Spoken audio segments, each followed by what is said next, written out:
Mwanariadha wa mbio za mita 3000 kuruka viunzi na maji upande wa wanawake nchini Kenya, Faith Cherotich, hatimaye amepambana na kufanya vyema aliposhiriki katika mbio hizo kwenye mashindano ya Xiamen Diamond League zilizofanyika katika mji wa Xiamen, China.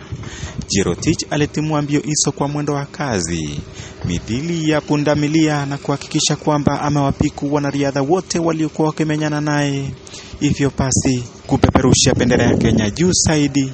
Baada ya mashindano hayo, japo alipokea ukinzani mkali kutoka kwa baadhi ya wanariadha tajika zaidi kote duniani, wakiwemo mwanariadha Nora Cheruto kutoka Kazakhstan, Peruthi Chemutai kutoka Uganda, mpinzani wake wa jadi Winfred Yafi kutoka Bahrain, miongoni mwa wanariadha wengine aswa kutoka Lebanon, Bangladesh na Burkina Faso.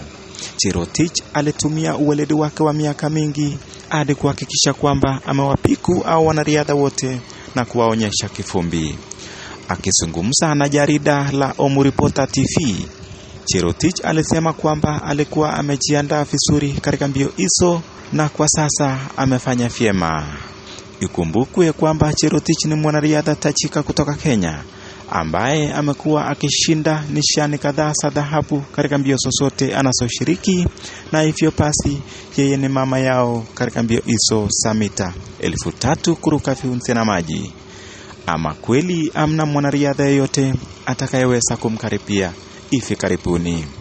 Tunazidi kumpongeza Faith Cherotich, huku tukimwombea Mola aendelee kumbariki ndiposa azidi kufanya vyema na kupeperusha bendera ya Kenya juu zaidi kwenye mashindano zilizoko mbeleni.